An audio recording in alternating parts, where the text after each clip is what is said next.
tous, je suis François Detudy, conseiller technique sportif à la Fédération française de volley.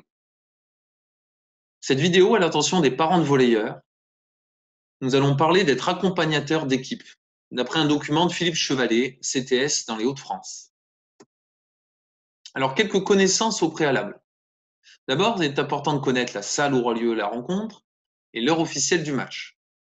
De mesurer le temps de trajet pour s'y rendre, le nombre de joueurs qui seront présents ou présentes, les moyens de locomotion disponibles, les documents administratifs de l'équipe, les licences, les certificats médicaux et les coordonnées téléphoniques des joueurs. Il vous faut prévoir d'arriver 1 heure avant le début de la rencontre pour se mettre en tenue et commencer l'échauffement 40 minutes avant la rencontre. Organiser le déplacement. Pour le rendez-vous pour partir, prévoir 10 minutes avant votre heure officielle du départ. Vérifier les documents administratifs, vérifier les équipements par chaque joueur, le nombre de joueurs qui sont présents, donner les coordonnées pour les autres accompagnateurs, adresse de la salle, numéro de téléphone des uns et des autres. Donner l'horaire approximatif de retour. Pendant le déplacement, bien sûr, conduite en toute sécurité, dans le calme et en respectant le code de la route. Une fois arrivé sur le site de la compétition, demandez aux jeunes de se mettre rapidement en tenue de sport. Les joueurs s'échauffent selon un protocole d'échauffement dicté par l'entraîneur sans, puis avec ballon. Remplir la feuille de match, lister les joueurs par ordre croissant de leur numéro de maillot de compétition, mettre leur numéro de licence, préciser le capitaine et préciser l'entraîneur de la rencontre. Celui-ci doit être licencié compétition et encadrement. Sur la feuille de match, vous devrez renseigner la composition de l'équipe, numéro de maillot, nom, prénom, numéro de licence et le numéro de la rencontre. Sur la feuille de match figurent aussi des renseignements sur l'arbitre et le suivi du match par set et par équipe, les compositions de départ, les changements de joueurs et les temps morts.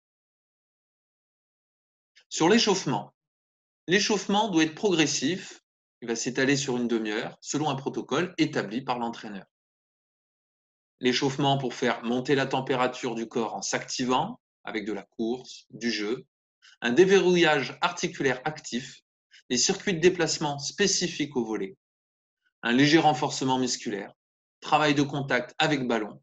N'oubliez pas de rappeler à vos jeunes de s'hydrater pendant l'échauffement. Sur l'avant-match, 15 minutes avant le début de la rencontre, il y a le protocole d'arbitrage. Les capitaines sont appelés pour procéder au tirage au sort. Le gagnant va pouvoir choisir ou le gain service-réception ou le choix du terrain.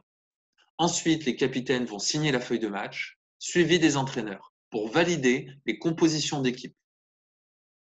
Il y a ensuite 10 minutes pour l'échauffement au filet, où les équipes vont pouvoir attaquer, puis servir.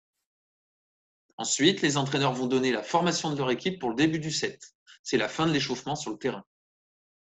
Ensuite, les équipes se mettent en place sur le terrain avant le coup de sifflet d'envoi de la rencontre. Pendant le match, les sets sont en 25 points avec 2 points d'écart. Le match est en 3 sets gagnants ou 2 sets gagnants sur les formules plateau ou tournois comme la Coupe de France Jeune. En cas d'égalité, 2-2 ou 1-1, le set décisif se jouera en 15 points avec 2 points d'écart. Il y a 3 minutes d'interruption entre chaque set et 2 temps morts techniques de 1 minute quand la première équipe arrive à 8 et à 16. Sauf au set décisif, où à 8, il y a un changement de côté. L'entraîneur donne sa formation d'équipe en début de set. Il a le droit de demander 2 temps morts par set de 30 secondes. Il a le droit de faire 6 changements de joueurs qui sont réglementés par set sur le 6-6 ou 4 changements en 4 contre 4. En 4 contre 4, ces changements sont libres. Le capitaine est responsable de l'équipe auprès du corps arbitral. Il a le droit de demander les temps morts et les changements de joueurs. Après le match. Après le match, les joueurs saluent l'arbitre et leurs adversaires. Les capitaines signent la feuille de match pour valider le résultat de la rencontre. Les joueurs peuvent s'étirer, car au volley, nous avons besoin de souplesse. Les joueurs s'hydratent pour mieux récupérer. Les joueurs se douchent. Les joueurs reçoivent une collation du club local. Il faut ensuite vérifier que rien n'a été oublié, ni les joueurs, ni des équipements qui pourraient traîner. N'oubliez pas de repartir en remerciant les locaux. S'il y a une blessure, comment réagir? Commencez par demander si un médecin ne se trouve pas dans la salle. Il est recommandé de ne pas intervenir sur le corps d'un jeune mineur, en étant loin du regard d'autres adultes. Vos gestes doivent être effectués au vu de tout le monde. N'allez jamais seul dans le vestiaire avec un mineur. Quelques premiers soins peuvent vous être proposés ci-dessous. Le froid est apaisant pour les coups et les contusions, les ecchymoses, les hématomes, les entorses. L'effet chauffant décontracte les muscles après l'effort.